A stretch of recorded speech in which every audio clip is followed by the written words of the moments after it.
laawol kisal ko laawol peewal e ɓantal. nahmaduhu wa nasta'inuhu wa nastaghfiruh wa na'udhu billahi min shururi anfusina wa sayyiati a'malina man yahdihillahu fala mudilla lahu wa man yudlil fala hadiya lahu wa ashhadu an la ilaha illa Allah wahdahu la sharika lahu wa ashhadu anna Muhammadan abduhu wa rasuluh أرسله الله بالهدى ودين الحق ليظهره على الدين كله وبلغ الرسالة وأدى الأمانة ونصح الأمة وكشف عنها الغمة حتى تركهم على المحجة البيضاء ليلها كنهارها لا يزيغ عنها إلا هالك صلوات الله وسلامه عليه وعلى آله وصحابته أجمعين وسلم تسليما كثيرا. أما بعد أيها الإخوة، السلام عليكم ورحمة الله وبركاته. وبعد هذه المقدمة فإن عنوان هذه الجلسة بمشيئة الله جل وعلا سيدور حول معنى قاعدة مهمة قعدها علماء العقيدة لهذه الأمة، ألا وهي معنى من لم يكفر الكافر فهو كافر، أو بعبارة أخرى من لم يكفر المشركين أو شك في كفرهم أو صحح مذهبهم كفر. ونسأل الله عز وجل أن يلهمنا رشدنا وأن يقينا شر نفوسنا وأن يعلمنا ما ينفعنا وأن يزيدنا علما نافعا وعملا صالحا خالصا متقبلا. أرى مشيب جلب تدب باوند يتدن الله تبارك وتعالى سيدن كو كانكو تون وني هاندو دو دوال كانكو ني هيرورdo fewnugol e majjingol juuluden e nelaadon sallallahu alayhi wa alihi wa sallam kamɓe sahabaɓe maɓɓe e kala arɗo ɓaawo maɓɓe hino eto wattugol kaɓe ittuno ɗon ha ñande Allah subhanahu wa ta'ala roni leydi e kammu. Harande ɗum ɗon feƴƴi mi salminon salminago islam woni koni sabu oɗo jilsa ma ɗum unwanu oɗo jilsa ko etagol faamugol ma'ana qa'ida goto mo karmokoɓe aqida wallini qa'ida himmuɗo jiyaɗo e qawaid ulama il aqida min ahli sunnati wal jamaa etagol faamugol mo fahman sahihan hara ko faamu selluɗo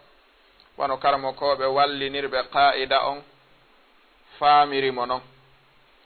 ko adi ɓe wi'i ahlul madinati a'lam bi shi'abiha, ko hoɗuɓe ka nder saare ɓen andi jooli saare nde. fulɓe fuuta ɓen ɓe wi ko bingawal andi ko acci e nder wureere. karamo kojo wallindo qa'ida on kanko ɓurata andude mana oɗo qa'ida mo o wallini. haray oɗo muhadara ma'ana man lam yukaffir al kafira fa huwa kafir, kala mo jaɓali heferɗinde kefeero kanko tigiri o wona e kefeero, ma ɗum kala on mo heferɗinali shirkoɓe ɓen, ma o sikkiti keferankaku maɓɓe ngu, ma o sellini laawol maɓɓe ngol haray kanko tigiri o yalti islam. faamugol oɗo qa'ida ka fewndiɗen ɗo hande no jeeya ko ɓuri himmude e himmu ɗiɗi, ko waɗi ɗen andi gandal e faamu ko piiji ɗiɗi. yimɓe ɓurɓe ɗuɗude majjuɓe ɓen ka diina sabu majjugol maɓɓe ngol wono cheikh l'islam ibnu taymiyata rahimahullahu ɓe makiri ma dalla man dalla min firaqi dalla illa bi sababi su'i lfahmi anillahi wa rasulihi. ɓe maki majjuɓe ɓen fof e yimɓe diina fewtoɓe qibla askinkinno e islam wiyano rewde allahu subhanahu wa ta'ala majjere nde ɓe fotti nden fof iwtiranali ɓe siwana ɓoylagol faamugol ko joomi men e nelaɗon woni wowlude ko. si neɗɗo jogitike aya qur'ana mo o faamali ma o jogitike maako nelaaɗo mo o faamaali ma ɗum o jogitike konngol karmokojo ngol o faamaali majjere makko nden si rewi ɗon kara han o yawata yiitirde peewal ko waɗi accugol neɗɗo huunde ko bindere muɗum nden hoore on ko wonata ko fellitugol mo huunde nden nde moƴƴa ko ɗum si tawi ɓe wi'i artirgol yimɓe meere ɓen ɓe tawata ko yimɓe samakalaji ɓen artirgol ɓe ka diina ɓuri ɓattade artirgol yimɓe majjirɓe diina hiɓe rewirde allahu subhanahu wa taala ko sella ko waɗi neɗɗo ya innumo ko wonɗa wadde kon ko fellitino moƴƴi ko moƴƴa no mettanimo famande ɓuri wi'ugol neɗɗo accu ko fellituɗa hino boni kon ɓeɗo ɗiɗo na gotum ɓe yawata jaɓude sa fottiɗo e fimo cigarette ma yarowo beere ma yahowo suware ma jokko rewɓe janamɓe julɗo ya wi'umo andi ko ko wonɗa wadde ɗo moƴƴa ɗa andiɗa hani accude ɗum o wi'e hi yimiɗo andi moƴƴa hi yimiɗo hani accude no welanimo fi ɓuri si a fotti e neɗɗo wonɗo rewirde joomi mu'um ko felliti ko goonga tawi wana goonga wi'ugol mo ɗa andi ko ko on ɗo wadde ɗo moƴƴa o inne hi ɗa andiɗa hani accude ɗum o wi'e hi ɓeeɗude ko mbo yawatama jaɓande ko wolata ko wonɗo e mere nde majjere nde on ɗon ɓayri tun himo andi wana goonga wana soobe ni yo jaɓu yawa e fii kono neɗɗo so majjiri diina yo faamine diina metta e fii moƴƴa ko ɗum si nelaɗon alayhi salatu wassalam ɓe maaki allahumma arina alhaqa haqqan warzuqna ittiba'ah wa arina albatila batilan warzuqna ijtinaba ɗen toro allahu subhanahu wa taala nde hollata en goonga o newnana en jokkugol goonga o holla en mere o newnana en pottitagol oɗo mere haray nde ɗo yewtere hinde mari silsila on woni nde ɗo toɓɓere aranere hadihi alqa'ida annafisa almuhimma aljami'a ko honnu woni nafoore ngol ɗo konngol ko honno ngol faamirte e silsila ɗimmo on ko hikkoyta ɗo ko muhadara bi unwan ضوابط التكفير والتبديع والتفسيق عند أهل السنة والجماعة hikkoyta ɗon ko riwayatul mubtadi min haythu alqabul warrad hikkoya ɗon zahiratu tabdi wal hijr wal ghulubi fihi hikkoya ɗon ma ɗum sakkitora mas'alatul muwazana fi naqdi rijal woni toɓɓe ɗe faala ɗen yewtude ɗen ko ɗe jowi hande en detti wotere bismillahi taala si jom men wallitike nde timmi woni qa'ida man lam yukaffiril mushrikin si nde ɗo jooɗoyke ɗettitoyen tongande ko ahlu sunna wal jama'a tongiri heferɗinirgol e wi'ugol kaari woni bid'ayankojo e wi'ugol kaari woni fasiqijo on ko laawi hondi ɓe rewata ha ɓe woola ɗum toɓɓere tammere nden woni fillaye neɗɗo bid'a hino jaɓe ka jaɓatake si jaɓete ko honɗum jaɓirte si jaɓatake ko honɗum hatta jaɓe e nayiɓire nden woni mas'ala peesinirgol moƴƴi neɗɗon e boneji makko ɗin tuma wowlata fi makko ma tuma wowlata ella makko ɗum hino haɗa few ka ɗum hino jaɓe wonde ka ɗum jaɓatake few e hada tafsil ko ɗiɗo falɗen yewtude waɗende silsila jokken ndi haadi gasa bismillahi ta'ala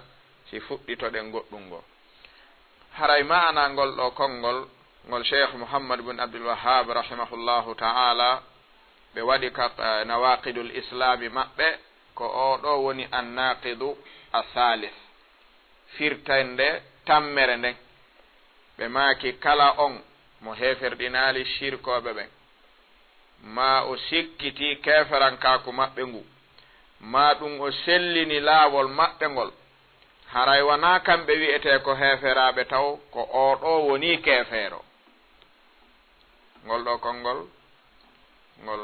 laaɓi ngol waali ngol weli faamude karamokoɓe go gollitira qa'ida on bi maana ibara goɗɗo go ɓe inna kamɓe man lam yukaffiril kafira fa huwa kafir kala mo jaɓali kefeere ko kefeero heferɗinnimo haray kanko tigi ɗo woni kefeero joni noon ko heddi kon woni faamugol ɗo konngol en ɗettanay ɗum yoga e karamokoɓe ɗettuɓe ngol ɗo konngol tun ɓe waɗi ngol dirasa ɓe jangi ngol ɓe feññini ko woni kon e maggol ɓe laɓɓini ko haana laɓɓineede konge maggol tawi hiɓe ɗitti ɗum e golleeji e konnguɗi wallimɓe qaa'ida on ɓen sabu ko ɗon ɓurata laaɓude hino jeeya e ɓen ɓeeɗo wiyeteeɓe docteur ali mouhammad sallabi ka deftere maɓɓe mawsu'atu siyar ka ngurnan ali ibn abi talibin ka mujalladu jeeɓo e nden ɗon deftere maɓɓe mawsu'atu siyar ɓe maaki hino jeeya e ko khawarij majjirno darti sahabaɓe ɓen wari yoga e maɓɓe faamugol ɓe wondema kala mo heeferɗinaali keefeero ko o keefeero ɓe jogiti kamɓe khawariji qa'idaji ɗiɗi piyondirɗi ɓe hawtindiri ɗi ɓe wi wondema inil hukmu illa lillah ɓe jogiti o aya ɓe waɗi mo qa'ida ñaawoore hanana si wona joomi meɗen ɓe jogiti qa'ida ɗimmo hikkuɗo ɗon wa man lam yahkum bima anzala allahu fa ulaika humul kafirun ɓe tokkidirimo inil hukmu illa lillah woni ɗiɗi ɓe wi awa kala ñaawitirɗo ko wana islam o yalti diina ko waɗi ñaawoore nden hana waɗude nde si wona joomi meɗen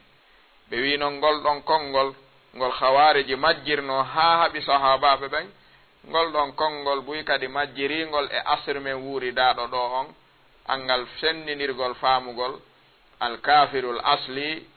wal kafir kufran tari an keefeero mo tawata asli makko ko keeferan kaaku o meeɗali naatude islam e neɗɗo naatuɗo islamu o yani e keeferan kaaku ɗum ɗo ɓeeɗo ɗiɗo ko gootum ɓe ñaawete mo sikkitike keeferan kaaku ɓeeɗo ɗiɗo fof o yalta e diina kaako hombo e maɓɓe woni ko faanda ko ɗum ɓe faala feññinde kamɓe docteur ali mouhammad sallabi ɓe maaki ma'ana man lam yukaffir alkafira fahuwa kafir ɓe maaki min alibarati allati ishtaharat ala alsinati man yalhabuna annasa bisiyati altakfir qawluhum man lam yukaffir alkafira fahuwa kafir وجعلوا هذه القاعدة مسوغا لتكفير من يخالفهم في رأيهم وحقيقة إن هؤلاء الناس لم يحسنوا إنزال هذا القول منزله ولم يجيدوا فهمه فالمراد بالكافر الذي من لم يكفره يكون كافرا مثله هو الشخص المقطوع بكفره الذي توفرت فيه جميع الشروط وانتفت عنه جميع الموانع ومن كان كافرا من البداية ولم يدخل في الإسلام أبدا مثل فرعون أبي جهل أبي لهب إلى آخره فمن لم يكفر هؤلاء وأمثالهم فهو مثلهم dottande aranere nden ɓe maaki hino jeeya e konnguɗi saakiiɗi e dow ɗenɗe yimɓe ɗuuɗuɓe jogiiɓe looci heeferɗingol foccirayɓe ɗi yimɓe ɓen e konngol wi'ugol kala on mo heeferɗinaali keefeero ko keefeero ɓe waɗi oɗo qaa'ida newnanoowo ɓe heeferɗingol kala lundiiɗo ɓe e faamu maɓɓe hay si tawi wona lundiiɗo allahu subhanahu wa taala lundi nelaaɗo on wo tigiri on ɓeeɗo yimɓe jogiiɓe ngol ɗo konngol hiɓe heeferɗinna yimɓe ɓe waawaali moƴƴinde tippinde ngol ɗo konngol kangol haana tippineede ɗon ɓe waawaali kadi labinde faamugol ngol ɗo konngol e oɗo karamokoojo woɓe faala en faaminde ko faanda kon e ngol ɗo konngol wo falmuradu bil kafir alladi man lam yukaffirhu yakunu misluhu ɓe maaki ko faanda kon e on keefeero mo tawata kala mo heeferɗinaali mo wa'ay wa makko ɓe maaki huwa shahsul maqtu'u bi kufrihi ko on ɗon woni neɗɗo mo tawata keeferankaaku makko ngun taƴi pat waali keɗa sikke ala e muɗum alladi tawaffarat fihi jami'u shurut on mo tawata shartiji wonugol mo keefeero fof timmi wantafata anhu jami'ul mawani'i pottiti takko makko dendangal haɗayɗi o wona keefeero ɗin waman kana kafiran on non mo tawata ko keefeero min albidaya ka fuɗɗorde gila fuɗɗi hara ko jibinaɗo e keeferanka ko mawni e ɗum walam yadkhul fil islami abadan hara o meeɗali naatude islam mislu firaun mislu abi jahal mislu abi lahab mislu e yaaduɓe maɓɓe andaɓe ɓe tawata keeferankaku muɗum ko taƴuɗum pat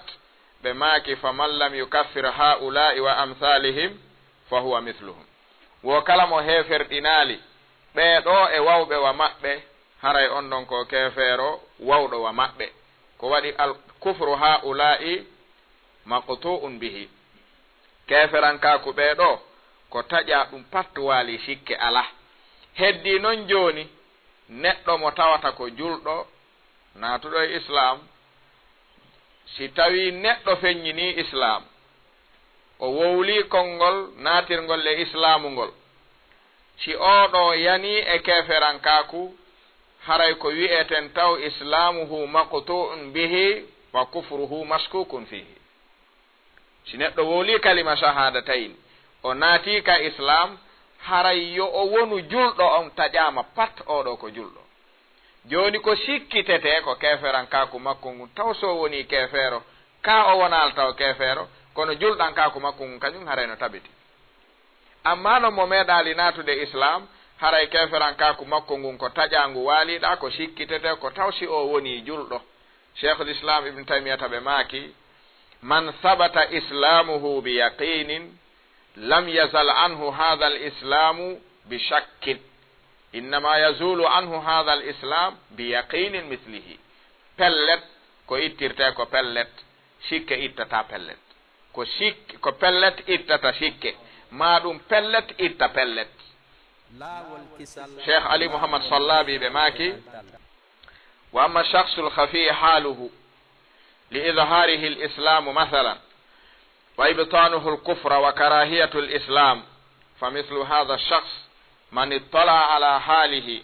وعرف حقيقته في مجالس خاصة وللقرب منه وتحقق من وجود الشروط وانتفاء الموانع وجب عليه اعتقاد تكفيره ومن لم يطلع وشهد له بالإسلام فلا إثم عليه لأنه شهد بما علمه ولنا الظاهر والله يتولى السرائر وقد كان المنافقون يعاملون بما يعامل به المسلمون لأنهم كانوا يظهرون الإسلام ولا يعلنون كفرهم بل يبطنونه وقد دلت أعمال أئمة السلف على أن المراد بالكافر هو المقطوع بكفره لا المختلف فيه إذ المختلف في تكفيره لا يكفر لمن لم يكفره ودليل ذلك أن الإمام أحمد كان يرى كفر تارك الصلاة وكان الأئمة الثلاثة لا يرون كفره وقد دارت مناقشة بين الإمام الشافعي والإمام أحمد حول هذه المسألة فهل حكم أحمد على الشافعي بالكفر لعدم تكفيره تارك الصلاة فبالطبع لا ngolɗo konngol ɓe maaki en gayni fi alladi kufruhu maqtu'un bihi mo tawta keferankaku mum no tabiti sikke ala ɓe waɗi misal ka fir'aun man shakka fi kufri fir'aun fa huwa kafir abu jahal man shakka fi kufri abi jahal fa huwa kafir abu lahab man shakka fi kufri abi lahab fa huwa kafir lianna kufra haula'i maqtu'un bihi wa huwa al asl ɓe gayni ɗum ɓe maaki ɓeeɗo mo heferɗinaali ɓe o wa'ay wa maɓɓe ko waɗi jooni men heferɗiniiɓe yakunu mukadiban lillahi wa rasulihi amma noon amma shahsu alkhafi haluhu li idharihi lislam mathalan wa ibtanuhu lkufra wa karahiyatu lislam amma noon neɗɗo mo tawta fiyake mum kañum no suuɗani yimɓe ɓen fiyake makko on ko suuɗimo ko tawgol himo feññini islam no gasa hara himo suuɗi añugol islam himo suuɗi yeddugol islam himo suuɗi ka nder ɓernde añugol islam oɗo on e yeeso yimɓe ɓen haray fiyake makko on koko suuɗi na ko feeñi ko waɗi sinnama hayya ala salah hayya alal falah a ɗetti satalde o ɗetti satalde a salligike o salligike a hucciti ka juulirde o hucciti ton a juuloyi ton o juuli ton on arti ka suudu haray oɗo ko julɗo ma ko kefeero ko honto ɓurata wawde jiccinde gollal makko ngal taw annahu muslim il est 15 heures ko waɗi ko ɗum ɗo woni ko o feññini azhara al islam luttino joni si tawi himo suuɗi ko wona ɗum ɗo ko suuɗi kon ko joomi men heerani ko jonnaɗa koko feññini kon wowano oɗo neɗɗo wonɗo feññinde islam wowluɗo konngol islam wonɗo gollitirde islamu e ko feeñi kon si tawi himo suuɗi goɗɗum ngo ko wana ɗum si woodimo joomi men ƴellintinni e yoga e ɗinɗi o suuɗi ka gollodire hakkunde makko yimɓe ɓen ka suuɗi ton sabu tawgol hiɗa andi alhaali makko ma ɗum hiɗon jooɗodi si an a felliti ko woni wadde ɗo kon ko keeferan kaaku a timmini hujja e dow makko ko haɗata ñaawamo keefeero pottitike timmi an on tun hiɗa mari haqqe wiwgol oɗo ko keefeero kono sellataka goɗɗo go ñentinama heeferɗingol mo alana gandal ngal jogiɗa ngal e makko donc hunde sewnde noon fi hon ɗum an a andi alhaali makko ko laaɓi koko annduɗa kon wowluɗa e makko oɗa mo tawata anda e makko kon ko annduɗa kon kan kadi koko andi kon o wowlata e makko ko ɗum o andi e makko ɓuri ko feññini kon hay fus ko ɗum si tawi ngol ɗo konngol ɓe maki ngol hana wattanede haqqil si tawi sartiji ɗin timmiri neɗɗo on haɗayɗi ɗin pottitike haray sellay fiɓugol ma an neɗɗo on wondema oɗo ko keefeero waman lam yattali kala non on mo ƴellitaki e ko ƴellitiɗa kon e mum e makko wa shahida lahu bil islami o wi min on ɓayri komi feeñaninmi kon o juulay ko feeñaninmi kon en humiɗa e suumaye e tagi ɗen ko feeñaninmi kon imo ittude zakka ko feeñaninmi kon makka o hajjoyi o arti fiyomi ñaawu oɗo ko lundi ko o feññini kon mi ala ɗum gandal ko o julɗo on no laaɓaninmi kono ko keefeero on gandal mum no mankaninmi si o wi'i mi ñaawata o ko keefeero sabu ko feññinaninmi kon ɓe inni hiɗa waawi heddade an ñaawuɗomo sabu ko annduɗa kon oɗa heddo ñaawugol mo ko julɗo sabu ko andi kon on fof yahon e ñaawore makko wootere fiɓa ko keefeero o fiɓa ko julɗo hara on haɓata sabu goto fof e mon innama qala bima alimahu tayle neɗɗo hana wolude sina ko andi jomin wi wala taqufu ma laysa laka bihi ilm ko annduɗa kon ko ɗum wowlata wo on kadi mo jaɓalimo tawtude heeferɗinna oɗo bakkatu fawakimo e dow ɗum ko waɗi koko andi kon o seedi enen ko jonna ɗen e yimɓe ɓen koko feeñi kon ko joomi men heftata e ko wirni kon wo nafiqiɓe wonnoɓe madina ɓen wonde nelaɗo koɓe wonano gollodirede koko julɓe ɓen gollodirte kon sabu koɓe feññini islamu on kon wondude e andede hiɓe suuɗi diddu islam ka gollodire goɗɗe feeña e tawa moodi ɗum ɗo ko keeferan kakuni ɗum ɗo ko lundagol islam ni ɗum ɗo ko haɓugol islam wondude e ɗum ɗon koɓe feññini kon ko ɗum ɓe wona gollodirede siɓe maayi hiɓe juulede siɓe maayi hiɓe ronede hiɓe resinede hiɓe resanede ko ɗum ɗo woni almuamala allahira bayna almuslimin ɗum ɗon hiɓe waɗanede ɗum wondude ɗum joomi men yeetike nelaɗo no e maɓɓe kaari ko kaari ko hunde kaari nelaɗon yeetike ɓen hudaifata bnul yamani ɓen no anda wondude ɗum hiɓe acca ɗon yo amaluna bima adharuhu fa amruhum fi dunya al islam wa amruhum inda allahi taala al amru baynahum wa bayna allahi taala joomen o wi ka aduna nafiqiɓɓen koɓe julɓe ka laakara inna al munafiqina fi darki l asfali min annari walan tajida lahum nasira ka aduna koɓe julɓe ka laakara koɓe heeferaɓe joni noon koko woni ko laakara kon ñawirtemɓe ko jomumen heerori kon ka koko jonni en aduna kon koko jonni en aduna kon haray ɗo cheikh ali mouhammad sallabi ɓe maaki ko koɓe wowli ɗo wa qad dallata amalu a'immati salafi ala anna almurada bilkafiri huwa almaqtu'u bi kufrihi lal mukhtalafu fihi ɓe maaki konnguɗi e golle yawtuɓe moƴƴuɓe ɓen tindini wondema man lam yukaffiri lkafira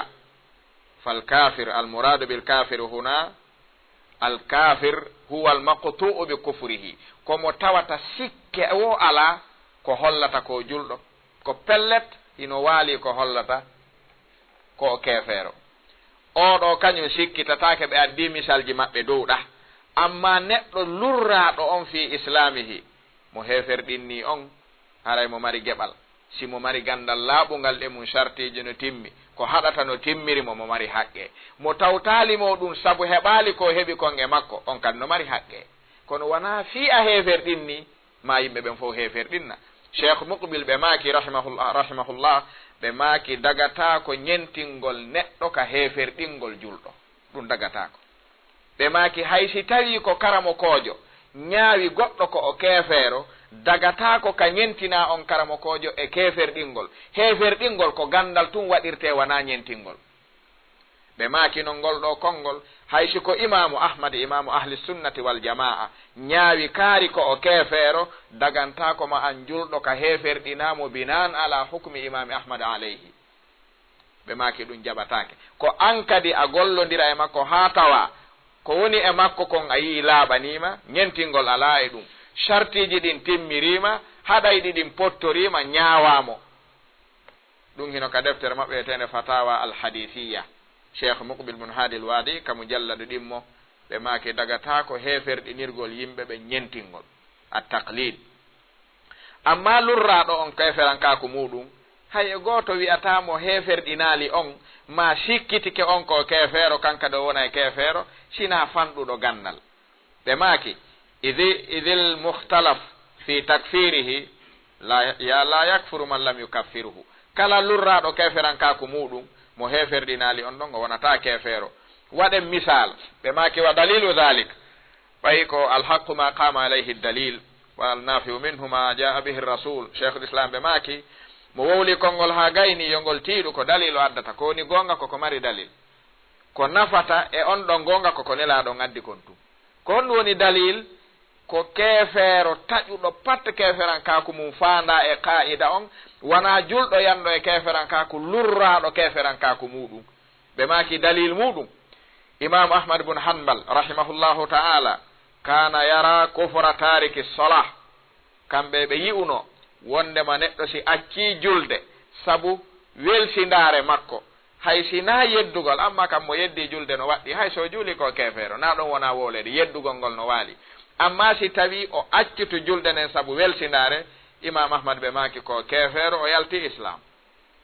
al a'immatu salasa woni imamu malik imamu shafi imam oɗo abu hanifa ɓeɗo tato ɓe maki min yi'ali wondema o yalti islam si tawi o accu julde nden o yedda waɗɗagol julde nden. ha imam ahmad e imamu shafi'i jooɗodi fi oɗo mas'ala ɓe pooɗimo. imam ahmad ɓe maki min komi yi'i tariku sala ko kafir kharijun an millati l islam. imam shafi'i ɓe maki min komi yi'i kon o wawata yaltude e dina. en andi ɗo hadha shakhs alladhi taraka sala fa kufruhu mukhtalafun fihi. kako maqtu'un bi kufrihi la mukhtalaf ko tawno ko mukhtalafun fihi. imam ahmad yi'i goɗɗum imam shafi'i yi'i goɗɗum. ɓe jooɗi ɓe pooɗi fi ɗum ɗon ko kefeero wona o kefeero ko kefeero wona o kefeero ha ɓe ɓanti jonde nden. karamo koɓɓen ɓe landi cheikh ali mouhammad sallabi ɓe maki ɓaawde ɓe tawde ɓe fottali few goto e maɓɓe fof heddike ka woni ɗon. ene imamu ahmad heferɗinno imamu shafi'i fi ɓe tawtali heferɗingol accuɗo julde on ka ɓe accuno ɓe koɓe julɓe. huwa su'al si ɓe heferɗinano ɓe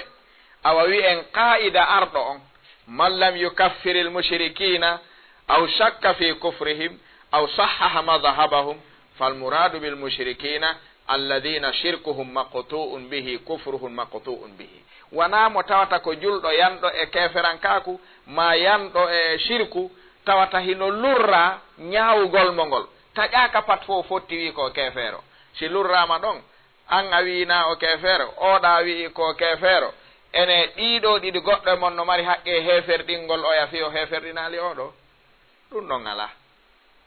jon noon buy ko faami ko si tawi tun wi'ama kaari ko kefeero ko ma fof fotta e ɗum mo sikkitike keferanka ko on ɗon tun o wa'ay wa makko. oɗo qa'ida faamirgol mo ni heferɗinnayi ɗuɗuɓe e yawtuɓe moƴƴuɓe. ko ɗum si ɓe inni en garay dallinoren kongo cheikhul islam ibnu taymiyata kaɓe maaki wa qad haqqaqa ibnu taymiyata ma nusiba ila al imami ahmad min al hukmi ala man lam yukaffir ahla al bid'a فقال وعنه في تكفير من لا يكفر روايتان أصحهما لا يكفر وهذا في حق من لم يكفر الكافر المختلف في كفره أما المقطوع بكفره فلا خلاف فيه. وما نسب إلى الشيخ محمد بن عبد الوهاب من تكفيره من لا يستحق ذلك فهذه نبذة من أقواله توضح منهجه في الدعوة وينفي بها عن نفسه ما نسب إليه زورا وبهتانا min takfiri man la yastahiqu dhalik. ɓe maaki ngol ɗo konngol ɓuringol haqinqinde cheikhul islam ibnu taymiya e ɓe addi konnguɗi ɗiɗi ka majmu'ul fatawa mujallade no 11 on sengoɗerol 496 ɓe maaki e bakama imam ahmad fi wi'ugol mo heferɗinali yimɓe biɗaɓen o wonay kefeero tabiti e maɓɓe konngol wi'ugol mo heferɗinali min mi heferɗintamo ko waɗi keferankaku maɓɓe ngu wona taƴangu patte e muɗum ima oɗo cheikhul islam ibnu taymiya taɓe maaki fa riwayatani no ari e mum asahhuhuma la yakfur ko ɓuri sellude ko baka imam ahmad kon annahu la yukaffir man lam yukaffiru ahlal bida ko ngol ɗon ɗetto konngol woni ko ɓe jogiti ɓurgol sellude e maɓɓe ɓe maaki noon ngol ɗo konngol ko fi haqqi man lam yukaffir al kafira al muhtalafu fi kufrihi mo tawta keferankaku muɗum ko lurra ɗum amma al maqtu bi kufrihi fala al yahud wan nasara e ko yaade e muɗum e wano ɓe addirini abou jahal abou lahab e yaaduɓe maɓɓe mo sikkitike keferankaku ɓeɗo keferankaku maɓɓe ko taƴa ɗum o yalta islam amma arɗo naati islam dambiti e islam feññini sha'airul islam si oɗo yani e keferankaku a wi sa sikkitike keferankaku makko a yalta e diina ngol ɗo konngol no landi andude hombo woli ɗum ɗa wawi mo heferɗinde kaari no wawi mo ronkude heferɗinde ko waɗi heferɗingol julɗo asli muɗum yanbaghi an yakuna ala ilmin la ala taqlid wala ala al hawa ko waɗi karamokoɓe aqida ɓe wi'i faljugol naada ka nder islamu ga heferaɓe wulure damba ɓe islamu wiya koɓe julɓe hara koɓe heferaɓe ɓuri hoyfude e julɗo nde o faljata o waɗa ɗum e di nde o faljata o yaltina julɗo goto ka nder islamu ga o waɗa mo yaasi ɗum na gotum ko waɗi ɓenni alkhata'u fil afwi aysar min alkhata'i fil uquba faljugol yaafo neɗɗo hanaɗo lettede ɓuri hoyfude faljugol letta mo handa e lettede ɓe wona gotum ka ɗum ko gotum noon si neɗɗo yalti ɗo no waña gujjo yimɓe ɓen dogi ɗaɓɓi ha goɗɗo nangama tawi wona pellet ko oɗo wujji goɗɗo wi ko o wujji heɓaki ko laaɓi en wiya ɗon joni ɓayri tun goɗɗo wi ko kanko wakkiloɗen tun taƴen jungo ngon ɗo haysi ko kanko wujji wi'ugol ɗo ɓayri ihtimal no gasa hara ko kanko sen taƴingo hara en to ñaamo no gasa hara wona kanko sen taƴingo hara en taƴi jungo ngo hanaka taƴede ene en taƴaygo wakkiloɗen nden ɗon faljere ka en accaymo mo yaha yaafoɗen accen wi'en en yaafike mo jungo mum hana taƴede saabu laaɓana en ka en taƴay jungo mo tañƴini ɗen ko kañum ha laaɓanoya en ko nu watten mada nafal ɓay en nangi goɗɗo wiyama ko kanko wujji kono laaɓali o wi wona min en wiyay ko an ɓayri wiyagama ko an taƴen jungo ngo ɓay ko ɗon ñawore nden saria on ko ɗum wi neɗɗo on yo waɗe si lanɗo on nangimo yo waɗu ɗum o we koyɓe wi gasi joni ɗo mo wujji nangama bayyina heɓike koye jungo ngon taƴe ɗo wiyama ko an a yeddi gasi ɗo joni tigiri on min on mi accete yaha faljugol ngol acce yahaɗa hana waɗede tawoyen joomi men hara ko an waɗi ɓuraninmi mi taƴude jungo ma ngon hara wujjuɗo on no to ko fayire taƴira jungo ma ngon yaw ɓe wi alkhata'u fil afwi aysaru min alkhata'i fil uquba faljugol yaafo letteteɗo ɓuri moƴƴude di faljugol letta mo hanaka lettede wona goto ko ɗum si ɓe wi qaida on ɓe mahe makko ɓe wi faljugol naada julɓe bimana heferaɓe wulure ka islamu khata an wiya ɓe o ko julɗo o ko julɗo o ko julɗo hara wanaɓe julɓe khata an ɓuri moƴƴude neɗɗo si tawi ma o falja e di darugol julɗo goto mo islam mum tabiti wiyan na a julɗo na gotum ko waɗiɗa ko yaafagol letteteɗo ɗo noon ko lettugol mo hanaka lettede anda siko na julɗo ni laaɓanama ko ñentingol tun wonɗa ko ɗum si tawi cheikhul islam ibnu taymiyata ɓe maaki o kefeero mo tawta keferankaku mum ko taƴu ɗum ko ni o jogorto si tawi taƴa lurral no wona e ñawore makko nden bal salaf serali hino lurra e ñawugol yimɓe laawi woɓɓenna koɓe heferaɓe woɓɓenna wanaɓe heferaɓe woɓɓenna koɓe hunde kaari woɓɓenna wanaɓe ɗum heddoɗo ɗum no waali ka defte mo darti ashifa lil imami l qadi mo daari o taway toon tahqiqul qawli fi takfiri ahli ta'wil ɓe waɗi damal mum karamokoɓe yawtuɓe moƴƴuɓe ɓen haqingel ngol konngol ngol ka lurrugol maɓɓe ñawugol yimɓe faljuɓe ɓen e diina islamu ka ɗum no waali joni noon se wi lurraɗo o e heferɗingol ɓeeɗo yimɓe qibla haray o yaltora e diina o tawtineɓe kisan ɗum haray no landi ɗaɓɓiten ko hombo atti e ɗum seede mumen ari e yugol konngol cheikh mouhamadou bne abdoul wahab hollaygol koɓe wooli ɗo kon wona ɓen ɓe faandi siko ɓen ɓe faandi no gara yi'ugol joni golle ɗen go'o woohino jeeya kadi e ko baka e cheikh mouhamadou bne abdoul wahab wondema kamɓe ɓe heferɗinnayi kala wonɗo kala waɗɗo sirku ɓe heferɗinaymo ɓayri ko heewi kon penale no heewi dambede neɗɗo so woni noddanowo allahu subhanahu wa taala imma tuningol ko jogui ko ma tuningol mo kanko tigiri yimɓe bakkuno cheikh mouhamadou bne abdoul wahab wondema koɓe heferɗinayi ɓe koɓe waɗayɓe hunde kaari koɓe waɗayɓe ɓe hempiti ɗum ɓe waɗi risala ɓe rudti ɓenni ɗum ɗon ngala ɓe maki amma penale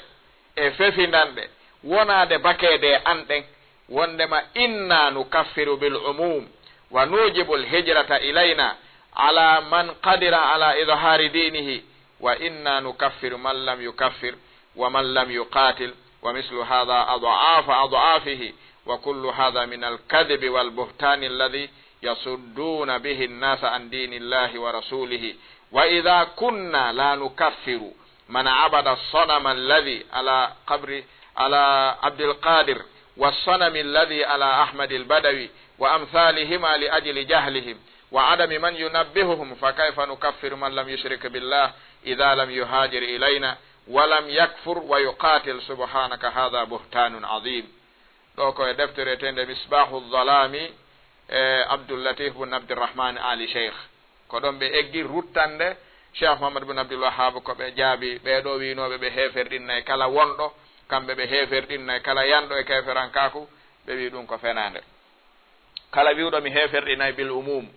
wiugol kala waɗɗo hunde kaari ko kefeero kala mo yiɗa waɗi ɗum wi'u ko kefeero ɗum wiyete bil umum wono wiyen joni kala haɓɓuɗo talkuru o shirki kala mo yiɗano haɓɓindu wi'u ko a shirkowo ɗum wiyete umum jannguɗo watta ɗum nelaɗon ɓe makayno piiji ɓe kala waɗɗo hunde kaari ko hunde kaari ɓe fotta e waɗɗo ɗum ɓe lando fi honnu waɗanɗa si a waɗali ɗum ɗon tun haray a heferɗini bil umum ɓe maki noon gando waɗata ɗum ɓe maki kala wiwɗo ɗum haray o feni e dow an wo si tawi ɓe wi'ilan ɗum e hinolan ni mi heferɗinali ɓen wonɓe rewde sonamuru fen pandu ɗum e dow kabru Abdul Qadir il Jaylani ɗum Baghdad mi heferɗinali ɓen yimɓe wonɓe rewde e kabru o wiyeteɗo Ahmadul Badawi Misra ɓe mi heferɗinali ɓe sabu tawgol andugol lan ko ɓe majjuɓe e tawgol kadi andugol lan heɓaki andinɗoɓe si tawi mi heferɗinali ɓen sabu andugol ɓe famali ko honno goɗɗo wirtami ɗo heferɗinde ɓe hewta ɓen ɗon ɗum ɗo ko Cheikh Mouhamadou bin Abdoul Wahhab ɓe maki wowluɗo ngol ɗo konngol subhanaka hadha buhtanun azim ɓe wi jomi a laaɓi e komi wowla ɗo ko e koko wowla ɗo ɗum ɗo ko fenande molanande ni sen darti ɗum Cheikh Mouhamadou bin Abdoul Wahhab holli ɗo hiɓe jaɓi waɗugol ɗin ɗon piiji wonande yimɓe ɓen ton ko keferankaku kono si wonɓe waɗude ɓen anda ko keferankaku noon ko ɓe andi ko diina ko ɓe andi ko ɗum ɓattorte joomi men ko ɗum ɓe fini ɓe tawi goɗɗo goo andinali ɓe sina ɗum finugol tuwiyaɓe ko heferaɓe ko alda e andingol ɓe laaɓa reedu waɗal ɗon laaɓa reedu waɗal ɗon sina ɗum mo neɗɗo on si tawi ko uggini ko e diina himo faami ko diina hiɗa renti yangi makko kin e mum ko fii ko diina ko ɗum o faamiri ko ɗum woni yangorde jooɗagol ɗa bako fampomo kaaƴe keferankaku ko alda e laaɓalngol mo wolana mo holla mo ha o anda ɗum ɗon taw si ko ni nelaɗon waɗirno nde ɓe ari ɓe tawi ɓe ano wadde watteɗi ɓe waɗano ɗum ɓe laaɓanno ɓe ha laaɓani ɓe ko ɗum si cheikhul islam ibnu taymiyata iɗen andi hiɓe jeeya e makoɓe wondema aljahmiya ko kuffar kono si sennidiraka kaariɓe ko heferaɓe e kaarijo jeeyaɗo e maɓɓe wona kefeero ɗum no sertino woɗɗi noon sennidiren ɗum kaariɓe fedde kaarire ko heferaɓe kaarijo jeeyaɗo e maɓɓe wona kefeero ɗum no weli famude ka no metti famude no weli famude ko waɗi farqun bayna al itlaq wa ta'yin wawi en joni kala on mo ñaawitirali qur'ana e sunna ko kefeero ko ɗum ari ka qur'ana ka ko hombo fottataɗo e mo ñaawitirali ɗum wiya ko a kefeero an hombo na a susta ɗum ko waɗi fiya wi ɗum ɗon no landi goɓɓungo o yi no landi goɓɓungo woni ɓeydagol gandal e andingol mo ko waɗi kon taw si tawi noon an e hoorema na a anduɗo sakko andina koya bakoɗa tum fampoɗa kaaƴe wulɗe ɗum ko nu won ɗum ala nafoore cheikhul islam ibnu taymiyata ɓe maaki aljahmiya kuffar ɓe jooɗodi e jahmiya hooreɓe maɓɓe ɓen karamokoɓe maɓɓe ɓen bimana ardiɓe maɓɓe ɓen hiɓe pooɗa fi toɓɓe diina ɗum hino ka majmuul fatawa hino ka minhaju sunna annabawiya ɓe pooɗi tawi na taliba ɓen wona sukaɓe ko karamo ko ɓen tigiri e lamɓe ɓen fi sennindirgol alqawlu bi halqi alquran wa anna allaha la yura yawma alqiyama e sifa ɗi bida'aji aqidaji bonɗi ɗi ɓe jogii ɓe pooɗi haa ɓe ronki fottude goɗɗo e maɓɓe wi ibna taymiya yo allah on fewne yo allah on fewne a majji allahu akbar ko joni men heerori peewal o ɗalima ɗum ajaban cheikhul islam ibnu taymiya taw ɓe maaki rahimahullah ɓe maaki min ibnu taymiya kami jooɗi ɗo miɗo andini min simi tawti e ngol konngol ngol wonɗon wowlude ɗo anna alqur'ana makhluq wa anna allaha la yura yawma alqiyama simi wowlingol konngol mi tawti on haray miɗo andi gila nde ñande min mi yalti islam ko ani miɗo andi butulana hada alqawl kono noon onon ka jooɗi ɗon ɗo yeeso an ni mi jaɓa ko on heferaɓe kon julɓe ka an ko waɗi no laaɓanin mi wona gandal wonɗo wolirde ɗum ko majjaɓe darnen ɗon jonde ne ɓeymi arayna cheikhul islam ibnu taymiya taɓe maaki aljahmiya kuffar ɓe jooɗode ayanal jahmiya ɓe maaki antum muslimuna indi farqun bayna al itlaq wa ta'yin no serti moƴƴa noon ɗen wawide ɗo fedde karire ko heferaɓe kono ya fottu e goto e nder nden ɗon fedde wiya an ko a kefeero ɗum jannguɗo yawata suusude ɗum kono ɗon andi ko hulata reedu e yimɓe ɓen ko ɗiɗo ma tato ko marɗo e ganɗo e ɓeyɗo ɓeɗo suusta mo ala ɗiɗo tati haray ala ko hulira hunde hay fus ɓeyɗo na ko su woni wo waɗata jogiɗo suudu tew ɓiɓɓe suusata men min nde raɗotoɗimo ɗo heña ɓawa wata bambude ɗum fof o yaada e mum ka o suufta haray o hulay piigol goɗɗo e wujju waɗugol dégaji wiyayɗi joni ya yaltu saare nden o suustaɗi wadde na kanko tun o hulanta ko ɓiɓɓe ɓen e ɓeygure nden fulɓe fuuta ɓen wo gerto ɓe ngal diwata yiite si ngal diwi tun ɓikkoy ko wukkoto e magge oɗo o suusta neɗɗon o wona gando si o jangi tun kala kungo memmini o andi ɗum ɗo joomi Allah andi toyto lan ɗum so landit kelan konno mi wiyata ɗum ɗo sino ko haqqil na ko faala o wolata kono mo ɗum ɗo ala e haqqille mu'um tuttay tum wuufay tun tutta anda landitoyte anda darnoyte anda ay hunde wiyay tun ella ala ɗon ɗon sella ɗon ko keferan ka ɗon ko ɗum ɗo ko muskila si neɗɗo no andi o suusta wolde ko woni o ma ɗum o wona jon jawdi so woni jon jawdi o suusata reedu ko waɗi o hulanay jawdi makko ndin ta bonne neɗɗo haysi na kanko jeyi jawdi ni hara mo faala jawdi waɗen ɗo misal neɗɗo yeeyo bitiki sa udditi ɗo bitike bolum ka hoɗo woni ɗa yeeyide si ɓikkun iwri e ngon hoɗo ari naati ka place ma o luutodiri kun yennima kun wattidi e mawɓe ɓen kon waɗata kun siwana ɗon hara na ɗon on watta kun yennide mawɓe ɓen fof hara ko mbujjoy kun addi soodugol no gasa ndaaray kun ha wulla mone wulla ka kono honno sakkitorta ko addegol leggal luubo kun o way ko ɓayri sa luubike kun ɗon nde ɓe ara ɓe lando kon no luubani ɗa kun haray a ɗaati haray place on boni no gasa ɓe sunnay mo ko ndaargol tum wiya mo yalti yey piiji allahu akbar dari ɓikkun no wulla yennammi no wawi omono ha ferma place on o wulla nder ton ha ɓernde nden ɓutta hatta kun addoya mbuɗɗiɗi kadi o yeeya kun kankun tigiri cikkuɗen o kon num huli komo wari ko bonata kala mo ala ko bonata o hulata fus sa yi tun neɗɗo taƴo pat ko keefeero ko bidayanko tunniya ko suufi koni hara o hulata ɗum o senday ɗum tun sa darti moƴƴa taway himo majja andede ko komi woni wolude taw simi landitoyte ɗum sina ɗum goɗɗi ɗin yatarayyal o lande to darta moƴƴa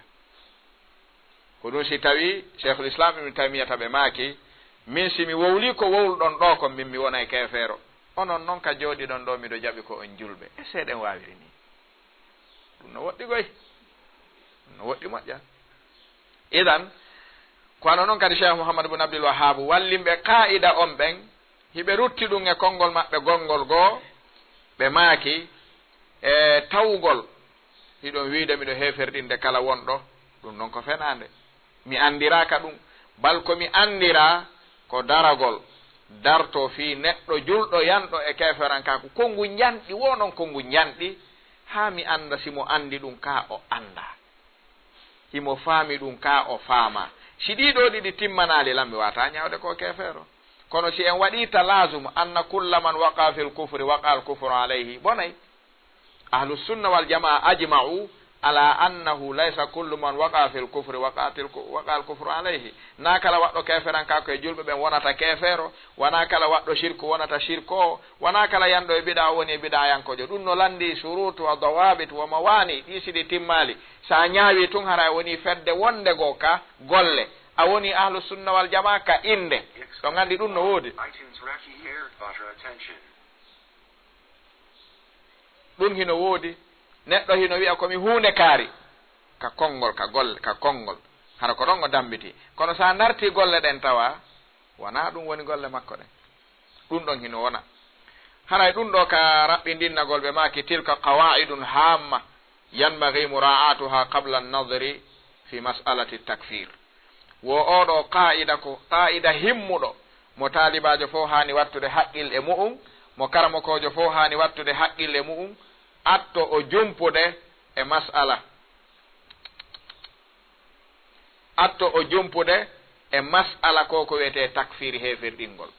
o qa'ida mo janguɗen ɗo neɗɗo fof no hani sewnude darɗe makko faama mo atto jumpude e mu'um o sennidira hakkunde wi'aɗo siyani e keferankaku e wi'aɗo ko kefeero harana yanɗo e keferankaku mum wo ɗum ɗo ko qa'idaji ɗi yimɓe sunna yawtuɓe fewndiɓe fotti e muɗum ko ɗum si joomi men reeni ɓe dandiɓe e mortagol dandiɓe e yanugol e yimɓe ɓen yeeɓa haqqeji maɓɓe ɗi e ko wano noon ɓe watti hakkil daragol darto ha ñawitira piiji ɗin haqqil ɓe woni e laawol foccingol e laawol feewugol ɓe naatale e laawol ɓooñi bimana oñingol ɗum ɗo ɓe wi cheikh ali mouhammad sallabi ɓe maki wa man arada al masida fi bahthi hadihi l mas'ala bizat kala faalaɗo ɓeydude yaññade komi wolanimo kon e nde ɗo toɓɓere oɗo qa'ida tigiri ɓe maki yo arte defte wonade jantede ɗo o yiyay ɗum hara no laaɓi poy on mas'ala si o jumpama tun hara o wattanaka haqqilo huɓintinama tun hara e gandal ala e makko ko waɗi wowlirgol gandal hino serti e wowlirgol mone e ɓernde koko wiyete hamasa bimana lerɗangol diina e jiwngal ngol diina si gandal ardake e mu'um neɗɗo on bonnanay diina ko waɗi si tawi neɗɗo no holla ɗo wawde jiwngude yottanade tawa so waɗi ha o gayni ko angal jiwngugol yottongol ɓurno moƴƴude mo jiwngani on si tawi paykum yenniɗo mawɗo ma a jogii hamasa goɗɗo mi yennata baaɓe ngan a nangi yennuɗo baaɓe ma on a wari hara a ɓuttina baaɓe ma na hara ɓe fawtike hara ɓe ɓuttini ko paykum yenni ɓe ɗo mi wari kum ɓe sokoyiɓe no a wawi a ɓuttinaniɓe ka a anda ɓuttu awa sa accuno ɓe ñawdani hoore maɓɓe ɓe yewtimo jaɓali ɓen ni gasi accu ɗon sa faala yenni ɓe dawa golle ɓe jokka haajuji maɓɓe wondon ka galle ɓura ɓe waɗe goɗɗum wi'a a yottanto ɓe yottanoɗaɓe ha ɓe lorro konto ɓuri no woodi ɓuri darotoɓe ɗo hara ko diina faala yottanade ko diina faala wallude hara yer ko ɓe walli diina o ko ɗon ɓe lorri diina yer ko ɓe wallali o diina ɓuttini ɓe no woodi yer ko ɓe jiwgani islam o islamu lorri yer ko ɓe deƴƴiti ɓe accide islam e yimɓe ɓen o islamu yaari yeeso ɗum no woodi hamasa si ɓuri gandal tun ko poson lorra e moƴƴa noon ɓe maki en hoteɗe ɗo defte araneren woni manhaju ibnu taymiyata fi mas'alati takfir no woodi waɗirɓe doctorat oɗo mas'ala tun hiɓe waɗi o qa'ida ton ko homɓe woni ko fanda en ara joni yugol mo ka deftere maɓɓe ɓayri buy hino faami wondema heeringol ɓeɗo sappaɓe ɗo alyahudu wannasara walmajus wal shiyu'in e ko nandi e mum wona ɓe wowlugol ɗum ko yaltugol e dina kañum tigiri ɓayri ɓe ronku faamude ko naatugol e diina ɓuri welde fii e di yaltugol e diina ɗen anndi ɗum yo neɗɗo naata e diina no weli fii moƴƴa yo yalto e diina no satti ha waɗi ko naatirte kon e ko yaltirte kon e yino serti dawabituuji e qawaiduuji wallinaaɗi ɗin fii yaltingol neɗɗo ka nder diina e wallinaaɗi ɗin fii yo o naatu ka diina ko gootum si neɗɗo arii ɗo no faala naatude islam o landi ken kon no wiyetenmo ko wi ashhadu an la ilaha illallah wa ashhadu anna muhammadan rasulullah ɗa waawi wowlude ɗum on nahi wowli o wowli kono hikketen ɗon a woni o yii si neɗɗo noon yani e keferan ka ko ɓawnde woni julɗo en wiya tun a yaltori naatugol ngol ne weli fii ɓuri yaltugol ngol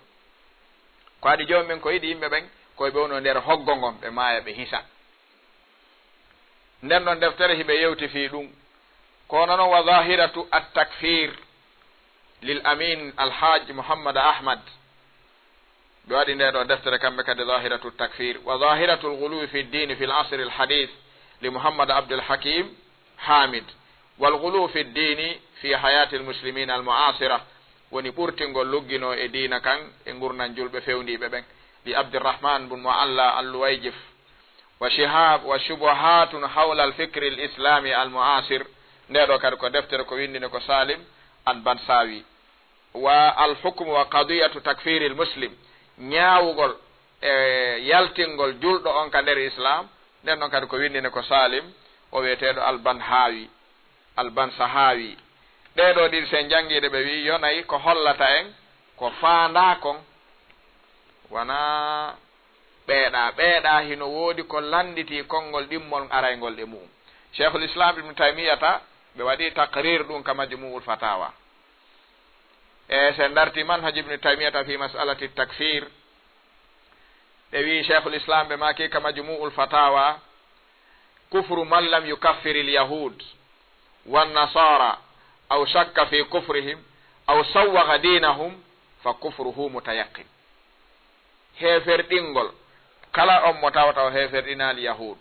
o heeferɗinali nasara ma o sikkiti keferankaku maɓɓe ma o newni laawol maɓɓe ngol wonugol mo kefeero ɗum haray koko woni pellet ko aɗi joomi men wi koɓe heeferaɓe wi wonaɓe heeferaɓe hara o fenni joomi men takdibullahi taala wa rasulihi kufrun ɓe maki wano alyahud wannasara kuffar qata'an wa kufruhum ma'lumun min dini lislami bidarura ya lando julɗo yahudu nasara ko heeferaɓe winne ko julɗo welanta fi julɗo anduɗo diina so wi'i ɗum kadi ko honɗum o wi'anta ɗum aray no landi saabu ɓeeɗo ko heeferaɓe koko diina fof andi no wawi o wi'ugol beere no harmi ya fotte julɗo yarowo beere e nder hoɗo mo anda beere no harmi kon ɗum o suuɗanto o yara o yari tawa ndiyallonde o watta ɗum hakkunde yimɓe ɓen ka ko ɗum sa yi ka ɗum no watte toon fof aray no ñofi no pottina no wirni no suuɗi waɗowo ko yawnata on ba baafal waɗa yalta ko andugol mo ɗum ɗon moƴƴa joni noon andugol mo moƴƴangol firtali ma o acca kadi buyno woodi andaɗi ɗi moƴƴa kono jamanu no wakkili no jokkiɗi no wadde wo waqad akhbara allahu an kufrihim joni men humpiti ɓeɗo ko heeferaɓe kaw wiɗon laqad kafara alladina qalu inna allaha thalithu thalatha ɗo hino laaɓi o humpiti kadi alyahudu ko heeferaɓe kaw wiɗon wa kanu min qablu yastaftihuna ala alladina kafaru o humpiti ɓeɗo kadi ko heeferaɓe wo fa ba'da bi'sati nnabiyi alayhi salatu wassalam la yaqbalu llahu dinan min ahadin illa dina alislam faman laqiya allaha bidinin akhar gayra dini l'islami kana min alkafirin gila nelaɗo on nela ha darngal dari joni men jaɓanta hay goto dina si wona dina ka nelaɗon alayhi salatu wassalam addi kan kala yaaduɗo e dina goo ko wona kan haray ko kefeero waman yabtagi gayra l'islami dinan falan yuqbala minhu wa huwa fi l'akhirati min alkhasirin wa kama warada fi sahihi muslim an abi hurairata radiallahu anhu an rasulillahi sallallahu alayhi wa alihi wa sallam annahu qala ɓe maaki والذي نفسي بيده لا يسمع بي أحد من هذه الأمة يهودي ولا نصراني إلا ثم يموت ولم يؤمن بالذي أرسلت به إلا كان من أصحاب النار بماكي مي وندري أم جونغا وني وونكي وني جونغا مو ناناتا في أن هاي أغوتو يدو مفته jeyaɗo yahudu ma nasara o ronka gondinde komi addi kongo maya sina o jeete yimɓe yiide ay ɓeɗo kadi nela ɗon taƴi pat annahum kuffar halil muslim yasukku fi kufri haula ko ɗoni toɓɓere nde ɓe maaki noon joni cheikhul islam ibnu taymiyata ɓe maaki kamu jallade ɗiɗaɓo sengoɗerol 350 e kamu jallat 11 sengoɗerol 337 ha 337 ɓe maaki faman lam yukaffiri lyahuda wannasara aw shakka fi kufrihim أو سوغ اتباع دينهم أو صحح ما هم عليه من اعتقادات باطلة فهو كافر وهي شيخ الإسلام كبيرو هيرنا ندو بماكي كلا أمو هيفر دينال يهود كلا أمو هيفر دينال نصارى ما أسكتي في كافر أنكاكو مأبنغو ما أنويني جوكو غول دينا مأبكان ما أسليني لاو غول بيوني مودو غول إمور دي بيبه بونده هراي أندون كاريكو كافر ومأبه ييدو aljahmiya cheikhul islam ko kamɓe maaki aljahmiya kuffar ɓe jooɗodi e hooreɓe maɓɓe o ɓe maaki onon fewno ɗo ko on julɓe en anndi ɗo en suustawide anna man ihtalafa fi kufri haula'i falmukhalif kafir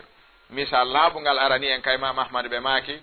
wondema oɗa ko kefeero tariku sola imamu shafi ɓe maaki laysa bi kafir ɓe jooɗi ɓe pooɗi haa ɓe immi hay goto heferɗinaali oya fi oya tawtaali oya ka holli wana lurraɗo keferankaku muɗum wi'a ko taƴaɗo pet pallet keferankaku muɗum ɗum ɗo sen hewti ka manhaju cheikh l'islam ibnu taymiyata fi mas'alati takfir en yiya nden ɗon bimana yewtere nder ton hiɓe yewti ɗum ton ko hikkitata ɗon e ko lannirten kon woni ɓeɗo karamo koɓe winduɓe uqudul iman hiɓe yewti ka bab dawabitu takfir addugol tentingol fi oɗo qa'ida goto mo tawata julɗo fof no hani ɓeydude wattude haqqil janngugol mo etagol faamugol mo woni qa'ida man lam yukaffiril kafira fa huwa kafir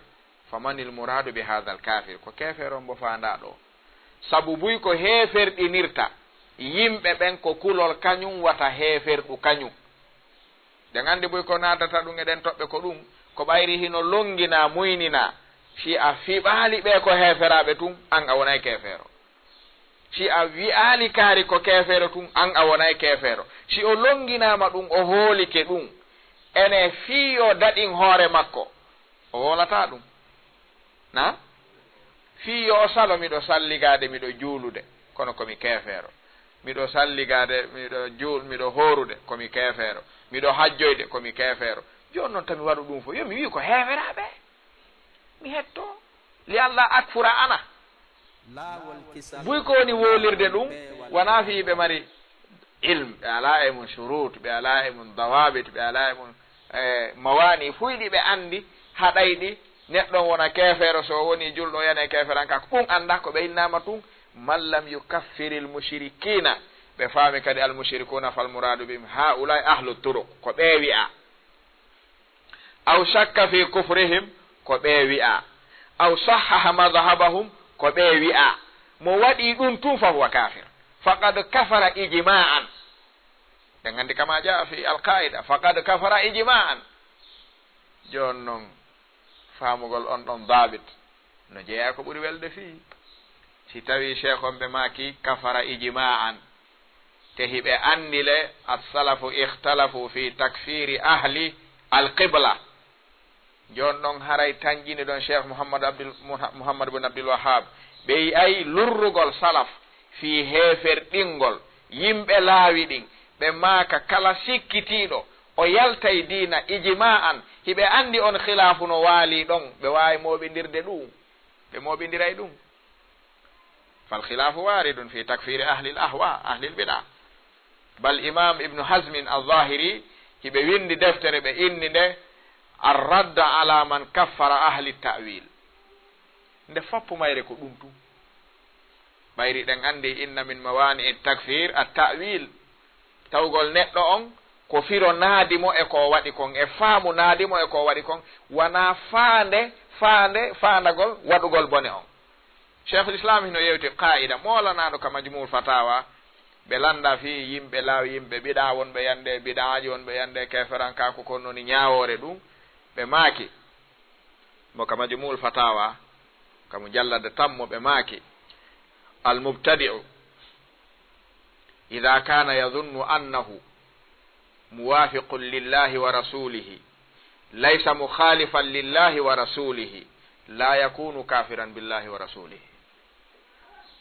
neɗɗo on si tawi ko woni wadde kon ko o faandi kon ko ɗoftagol joomi men ko faandi ko ɗoftagol nelaaɗo ko faandi ko weltingol joomi men weltina nelaaɗo o faandaaki yeddugol joomi men yedda nelaaɗo lundo nelaaɗo o ñaawitirtaake kon ko o faandaaki ɗon o accitire ko o faandi kon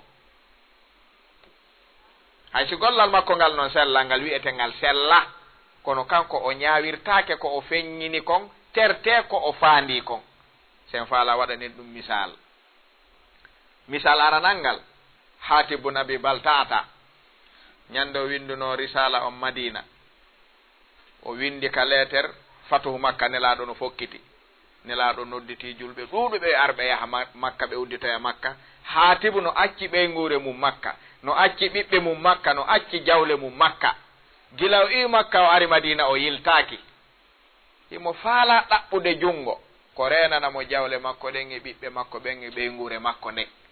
o jooɗi madina o faala heɓirde ngon junngo makka wirtugol gundo nelaaɗo on kono wona wirtugol gundo nelaaɗo on o faala rewdo ɗon o heɓa hunde kaari o jooɗi o wi min hatibun abi baltata ila ru'asai kuffari quraishin miɗo windande on leetere mi yeeto on ko nelaaɗo on eɓɓi kon mi yeeto on koɓe suuɗi ɓe faala wadde kon hiɓe fokkitini yahugol makka e nga'al fokkitan ndenen on townoytande son ɓe tawi on ɗon eɓɓite heɓɓitoɗon ma ɗum yalton haray noon mi laaɓani on reedu mi wolani on atto hewtude ɓe fokkiti kowoni fokkitude ɗo kon ko maayo ko caangol goɗɗo wata dartade ɗum wassalam unduru hada julɗo si fiɓi firtugol gundo nelaaɗo wallito heferaɓe fiwata ɓe foole ɗum wona keferanka ni na ino jeeya e naafigiyagal mawngal keferanka ko mawnu ngu weltorgol jasere islamu weltoro ɓantagol keferaɓe ka o detti leetere on o jonni debbo arnoɗo madina faalaɗo hotude makka o wi o leetere miɗo faala ya yahu jonnano yammo kaari e yimɓe makka ɓen ta jonnumo hay goto si wona kanko ko jelumi yoɓatama hara o hewtoyey o tardata debbo on waɗi prix haatibu yaltini mbuuɗi jonnimo wi ko honto marata o leetere fi taɓe jartumo o wi mi moraymo ka sukundu an ɗon goto jartata ha mi hewte mi sanca mi jonnamo o wi awa debbo on sanciti sukundu ndun naadi leetere o nder to moori ha setti tiggi haɓɓi fokkiti naɓugol leetere on tawnoya kuffara quraishin on say jibril tippi yeeti nelaaɗo wi kaarijo windi leetere jonni debbo mo fokkiti makka wirtoygol gundo ma on himo fowti noon nokkel kaari ley lekkun kaari hun jommi wiya yeetoɓe ɓe yahan leetere on ɓe ara nelaaɗo ɓe maki ayna ali bun abi talibin o wi hadir o immi ɓe maki ayna miqdad bunil aswad o wi hadir o immi ɓe maki ayna abi marsadil ganawi o wi hadir o immi ɓe maki leetere no e juuɗe debbo mo fowti nokkel kaari addoyemo taw hewto e makka de ɓeyni joni nelaaɗo ɓe yalte ɓe yahani leetere on ɓe yiɓe tawi debbo on no jooɗi ka jibril wi himo fowti ɗon ali bun abi talibin wi addu leetere on min jonnoya nelaaɗo o wi leetere hon ɗum homboynumalan jogui leetere andi mo yoɓa mbuuɗi fi yo yeddu o wi min mi hommi jogaki leetere de homboynuma ɗum honto o honki lince ɗen hey ko jibril wolanimo ko wolan jibril ko rabbu samawati wal ardi akhi yeddugol nafata e ɗum addu leetere on wo leetere ala ndaaru hino wi liñan awa Ali ibn Abi Talib wi hey ta yawme nan ma kadhabna wa ma kudhibna na fenande men wowlan ma ko wadi wowlando men on na fenande wowdi si a addali letteron wallahi mi taja jondande ma no wiya hab na fenande men wowlando men on na fenowo menen kadi na fenande men ara men hotti addi letteron on ne portom yami addamo o naati o sanci sukundum o yaltin letteron o jonni mo tay joni o warete on buri mbudi ko jonnako letteron artira khulasa on yen faamu neddo on ko faandi kon e ko wadi kon no lutondira o jogitore faandunde nden o tertore ko wadi kon Hatibun joodi nelaado be maake jangane la letteron ali letteron janga min Hatibun Abi Baltata hunde kaari mido yetaade ko nelaadon ebbi kon mido yetaade nelaadon no fokkiti mido yetaade ha subhanallah dum tayno musi fownani kadi julbe ben fowno joodi Hatibun joodi o sikkono dum feñata ka deƴƴita fof deƴƴete heɗiti nelaɗo kamɓe hani wolde ɗo fof deƴƴi ha juuti nelaɗo ɓe maki ya Hatib o wi labbayka ya rasulallah o nooti ɓe maki ma alladi hamalaka ala ma sanata awalu shay'in fi l amre as-su'al wal istifsal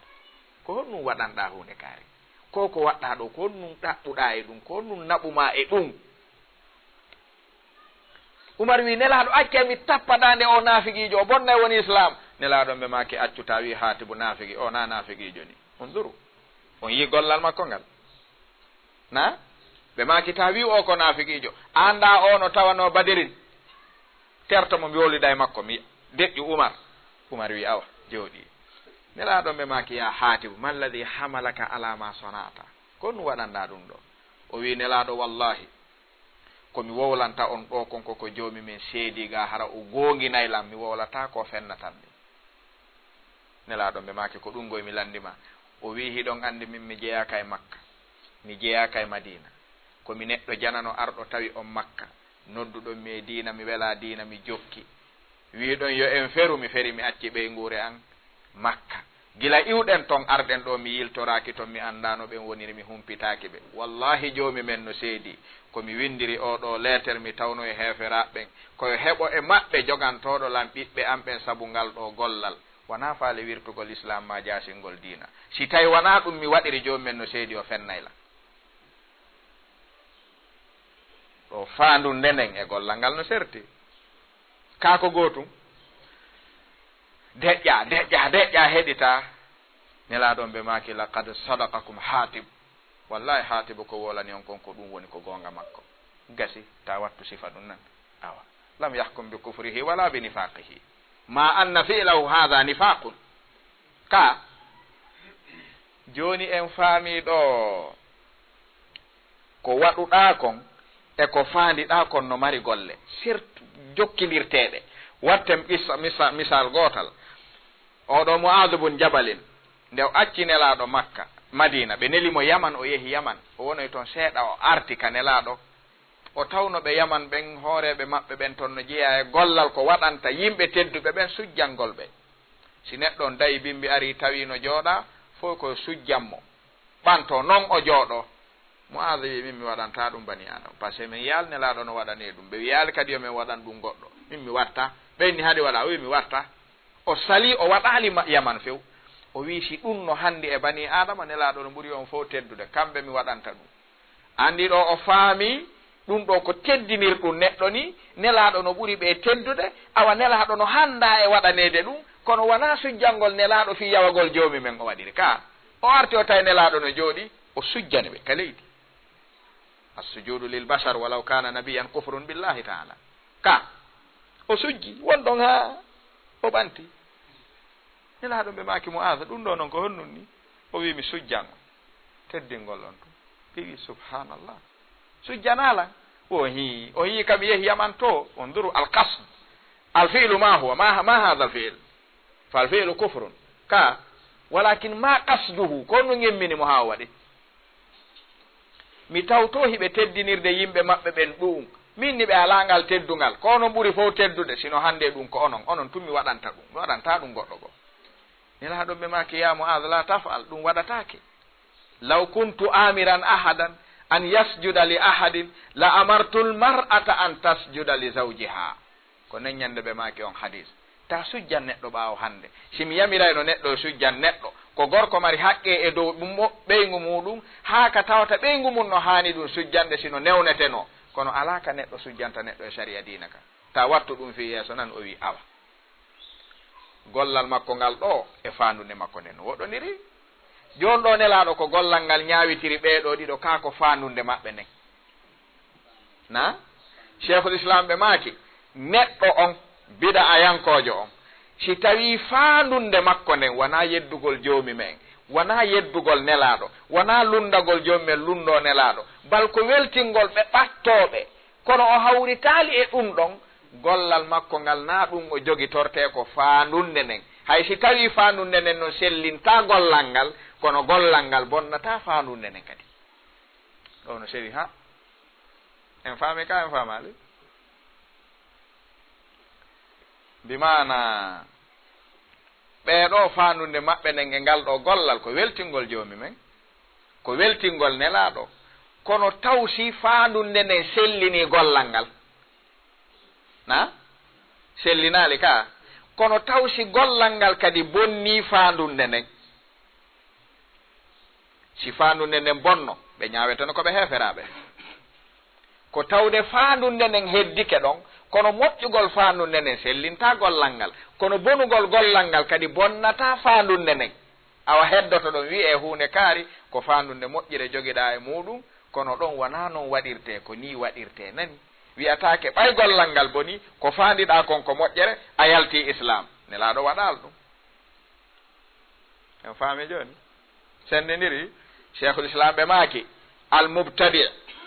ida kana yadunnu annahu muwafiqun lillahi wa rasulihi wa laysa mukhalifan lillahi wa rasulihi ɓe maaki la yakunu kafiran billahi wa rasulihi qaida muhimma jiddan ɗum ɗo ko ɓayri ko cheikhul islam ibnu tamiyata wooli ɗum suusuɗen eggirde ɗum yottinen sina ɗum ɓennani wolɗo ɗum ono gasa kanka ɗo heferɗi ni kono nde nganndi wona ɓorneteɗi na ɓornaɗi ɗin fof hirsete wonaɗi fof kadi ɓornete ka galaɗi goɗɗi kaka dande ka no woodi ɓe tawata konngol mum si wolama tun ko ñaaɗuɗa o a dartoto taw wiyata hombo wi ɗum wiye ko kaari ye honto ɗum woni ɓe no woodi ka ɓe ala a ɗo har mi yaali ɗum allahu akbar acca ɗon ɓen no woodi wiyeteɓe ko kaari wi tuya ɓe on yaltino diina on gaynirino hara ala fus ka ala fulɓe fuuta ɓe wi wona ɓornaɗi ka dinguiraɗin fof hirsete goɗɗi ɓortete yaha hara goɗɗo suustange memude sa meminge tun ande ka no wona kadi ɓornete ɗin fof ɓornete ka galaɗi ɗo goɗɗi ɓorta yaha goɗɗi kaka dande ɓornete hara si fokkiti etoto ha tawa ɓoggol ngol no ka galade fiwta fuuto no woodi de tawata ɓorna ka galaɗe ɗo acca ɗo no neƴi ha yata ka ko gootum konngol si wiyama imam ahmad makingol cheikhul islam makingol imam ibnul qayyim makingol e kaarijo pullo fuuta maaki ɗino ɓannidire na ngol ɗo konngol cheikhul islam ɓe makingol ka majmu'ul fatawa ɓe maaki biɗa ayankojo on wonɗo rewde joomi muɗum on si tawi faandunde makko nden wona yeddugol joomi men wona yeddugol nelaaɗo bal ko ɗoftagol joomi men ɗofto nelaaɗo ko woni o hawritaali e ko faandi kon goɗɗo suusata wiide o heeferɗinni sabu gollal ngal yeggitan mo faandunde nden ko yo holle gollal ngal yaada ngal e faandunde nden o accite mi annda so tawi faami ke ɗum no nunɗinaron ɗum ɗo no serte wiigol a yani keferan ka ko ka kefeero ndahre cheikhul islam no jooɗo yewtida e jahamiya haa wiya hande min si mi waɗi ko waɗɗon ko mi yalta islam onon hande ko julɓe ni min ka am mi jaɓa kon heferaɓe kayfa haɗa ɗen wawiri ni en wawirani hiɗen jogui qaida molanaɗo mo famanɗen hoore men man lam yukaffiril mushrikina fa huwa kafir summa na'tabiru anna al murada haula'i al qawm tay noon alkhawariji ko majjiri kon ko faamugol ko faandaka ɓeeɗo winduɓe uqudul iman ka sengo ɗerol 340 e go'o ɓe maaki fermiren ɗum yewtere nden ɓe maaki wa yakfuru man nafal kufra anil kuffari lmarufi kufruhum kalyahud wannasara walmajus walmushrikina min abadati lawthan washuyuiyina wa gayrihim wa mimman urifa kufruhu yakfuru man itaqada adama kufrihim aw sahhaha madahibahum aw itaqada annahum la yukhalladuna fi nnar aw zama anna allaha yaghfiru lahum fayudkhiluhum aljanna aw shakka fi dhalika li annahu kadhaba allaha wa rasulahu. ɓeeɗo kadi yi qaida on to ko ɓe firtirimo ko kala sikkitiɗo keferankaku yahud ma keferankaku nasara ma keferankaku majus ma keferankaku shirkoɓe rewayɓe sanamuji ɓen e ɓeɗo suyuiyina ɓe ala dina few e ko wana ɓen ɗon ɓe tawta keferankaku mum koko anda mo sikkitike keferankaku ɓe ma ɗum o sellini lawol maɓɓe ngol ma ɗum o faami ɓeɓe heddoyta ko yiite ñande dargal naafiɓe natoyta ma o faami jomum men yafanoyta ɓe naata ɓe aljanna haray o yalti islamu ko waɗi o fenni jomumen o fenni nelaɗo. e ngol ɗo konngol sen arti e maggol si tawi a wi'i taqada annahum la yukhalladuna fi nnar ko hombo e men suusi fottude ɗo e neɗɗo ahlu tariqin o waalo suusa wiide hada khalidun mukhalladun fi nnar kana min ahli alqibla yusalli wa yasum wa yazuk wa yuzakki wa yaf'al walakin waqa fi kada wa fi kada kana yaqulu kada kana yaf'alu kada tawsi tawi a suusay wiwde hada kafir khalidun mukhalladun fi nnar si a suusata ɗum ɓe wi si a sikkitike ɗum tun a yalti islamu an kadi siɗa felliti ko wolɗa ko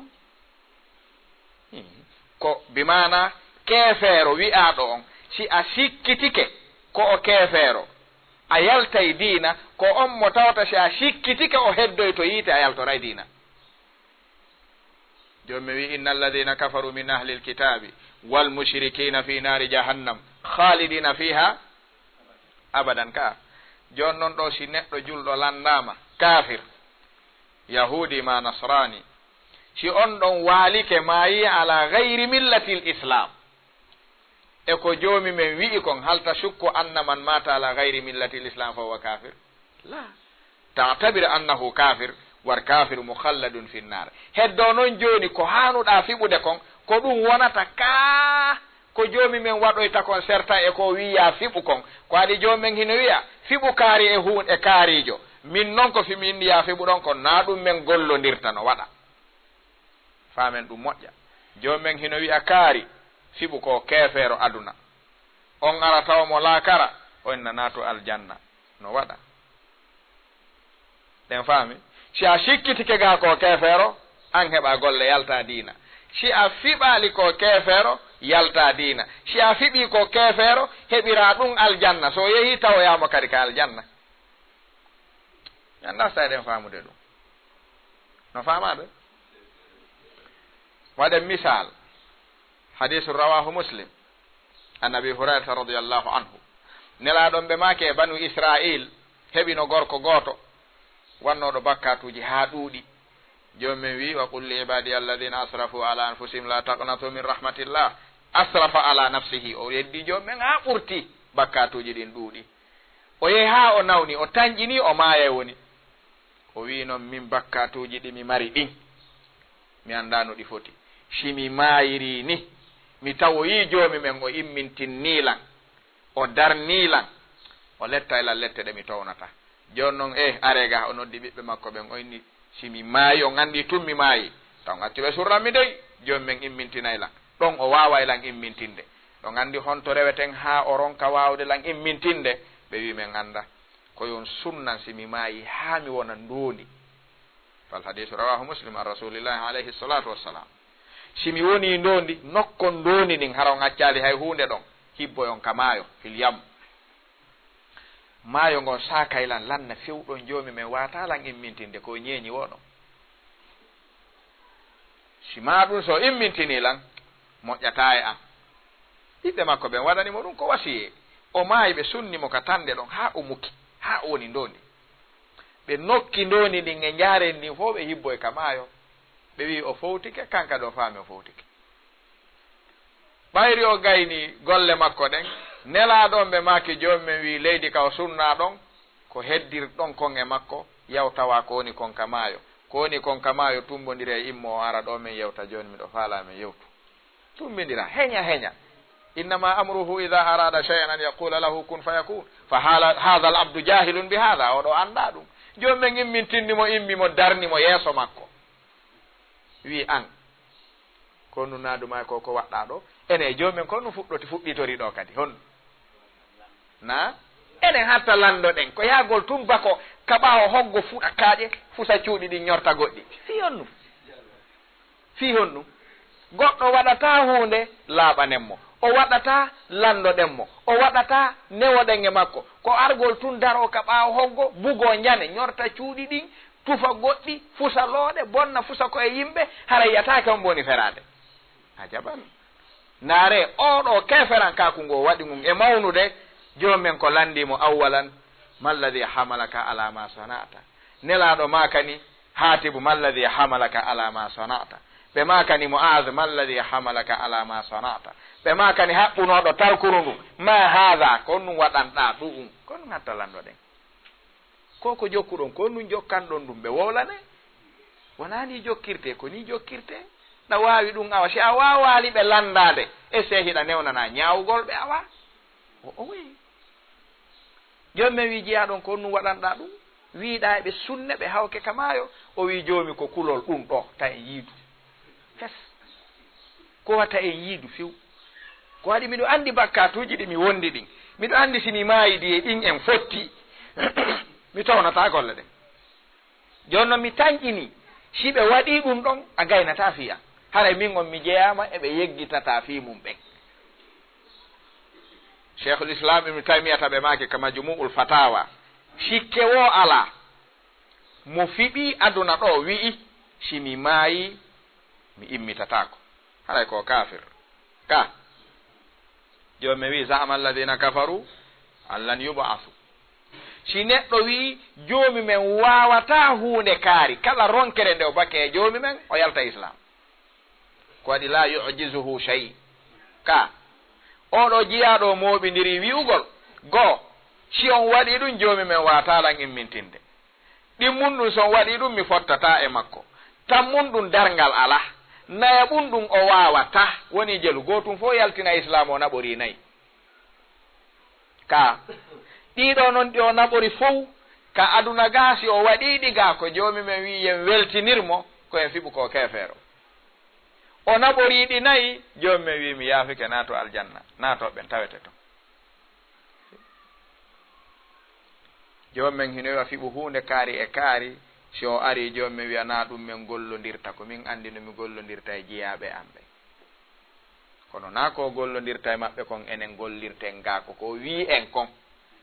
fulɓe fuuta ɓen wo wanami jonne gite ɓurami yi'oje mi jattay ɗe ka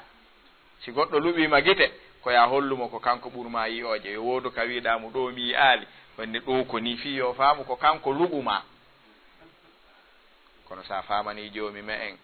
subhanallah bonay ko waɗi ɗo famen ɗo moƴƴa toɓɓere nden ɗo ka uqudul iman ɓe maaki kala mo tawata a sikkitike wondema o heddoyta ko yiite ma ɗum a sikkitike wondema jomumen si yafanoyto o a wi no gasa jomumen yafanomo on ɗon kefeero sa sikkitike keferan kako makko tun a yaltay dina hiɗa wawi fiɓude nde finde e mawɓe ma ɓen na baɓe ma tawɓe juula anda law kamɓe andi lawol ngol ɓe jokki hiɓe hoora hiɓe jakka hiɓe waɗa hiɓe jogui kala koɓe felliti ko dina bal a ndaara tawa hakkude ma e maɓɓe e goɗɗi ko ɓe ɓurma wakkilade ka subaka juulete ɓe jooɗo ɓe jokka jantagol jomumen ɓe jantomo ha tawa hay ɓe wawata wolude juule tun waloɗa ɗanoɗa jomumen no wi udkurullaha bukratan wa asilan ɓe ɗetti bukratan a ɗanike asilan hewti a jokki goɗɗum ngo ɓe jokki ko ɓe wiya asilan kon ɗo haray ka tinnare e ko goto e mon fof ko faandi kono no weltinde joomi mo on komo ɓuri tinnade joni noon hiɗa wawi taƴude pat wi'a baben am ɓe koɓe woni juulude kon koɓe woni horude kon koɓe woni zakkude kon koɓe hajjoyi kon si ɓe maayi billahi ɓe naata yiite ɓe yaltata a suusi ɗum na si a suusata ɗum haray wona ɓeeɗo wi'aɗa si a heeferɗinaali a yaltay diina terto ɓee na ɓee dey ɗa waawi heeferɗinde na an heeferɗinta ɓee kadi si tawii timmay e maɓɓe bal taw ɓee ɓurɓe ɗuuɗude maɓɓe anndinaaka hay ko jokki kon ko keeferankaaku mana keeferankaaku ko soy soy tun kaka muhadaraji si jooɗaama ndaaraama tawa batte e goɗɗo e maɓɓe alaa ɗon wowlaɗi faala si hayni ke goɗɗo e maɓɓe toon faaminanaaɓe wonaa woliide fimu kono ɓe faamirta ko jokkaa kon a yaataa jooɗoda e maɓɓe oɗo baaɓen annabi ibrahim asara no ñaaɗunoo wallahi no ñaaɗi ka ñaaɗi haa ñaaɗi komi sunnete tun komi yaltinte tun komi raɗotoma tun komi waɗa e tun woni hakkunde maɓɓe ka kono annabi ibrahima arayno haa jooɗo ya abati la tafal ya abati lima tafal ya abati la tafal ya abati si o gayno inna la arjumannaka wahjurni maliyan annabi ibrahima en gasi hatta kadi ɓe arta gooto si heɓanaali ɗum ɗo mawɓe mum ɓe felliti ɓen ko majjuɓe alaa ɓe wolande alaa ɓe waajaade alaa ɓe anndinde juulataa ɓaawo maɓɓe ñaamataa ko ɓe hirsi ñaamay ko ɓe jeyi kon hoɗay ka suudu maɓɓe kayfa haada kaka galle maɓɓe wonɗaa waalude ko ñaametee maɓɓe on wonɗaa ñaamude ko ɗum neyraɗaa haa fotuɗaa nii si tawi a juulataa ɓaawo ɓe wowlaniiɓe ko waɗi juulaa ɓaawo maɓɓe a suusi ɗum ko ɗum hatta ñaama ko ɓe hirsi a wowlantaaɓe ɗum fii hon ɗum laawol kisal ko laawol peewal e ɓan siɓa kadi si ɓe maayi ronataaɓe kono no ka galle maɓɓe yaltu kisal ɓayri ko law waɗetee ɗum ɗo ko piiji ɗi tawata o qaa'ida o wallahi si o faamaama no karamokooɓe yawtuɓe ñoƴƴuɓe ɓen faamirimo noon tun en yiyay fowtere moolanaande hakkunde men e yimɓe diina ɓen yimɓe majjuɓe ɓen ko adi ni no noddiren ɓe diina no satti ha kano weli fi sikkuɗen par ce que ni koyeɓe faami hiɗen sellite ko heeferaaɓe ko ɗum sen juulta ɓaawo maɓɓe en ñaamata ko ɓe hirsi en salmintaaɓe ayya e faamoɓen na si tawi neɗɗo jeyaaɗo e laawol kaariwol ari tawima wi assalamu aleykum wa rahmatullah ko ya wi wa aleykum nelaaɗon ɓe maaki ko noon yahudu salminirte ay o fonni ɓeeɗo yahud ibnu abbas landama min simi jooɗike majusujo iwri ka iwrata ari tawilan wi assalamu aleykum wa rahmatullah kon ɗum mi wiyata on ibnu abbas mi wi min hayso ko fir'auna salmininmi mi salmitotomo ibnu abbas na alam min ka biddin wa afahu min ka fi ta'wil ka o wi walaw sallama alayya fir'aun la radattu alayhi salam cheikhul albani rahimahullah harrara mas'ala ɓe maaki alyahudu e hoore mum ɓe nassu on ari e mum ɓen ko haɗa la tabda'u lyahuda wannasara bisalam taw salminɓe si ɓe salmini on wi'e wa aleykum cheikhul albani ɓe maaki jokken nassu on ha o jooɗoyo ɓe maaki in li annahum innama yaquluna assalamu aleykum ɓe ɗetti oɗo nukta ɓe jogimo ɓe inni alhukmu yaduru ma illatihi wujudan wa adaman si ɓe ari ɓe salmini ɓe inni assalamu aleykum wi'e wa aleykum par ce que ko ɗum ɓe wi'i si ɓe ari ɓe inni assalamu aleykum wa rahmatullah joomi men wi wa ida huyyitum bi tahiyatin fa hayyu bi ahsana minha aw rudduha hadihi l aya am e yaltintaɗo hay goto sinamo joomi men enelaɗo yaltin gasi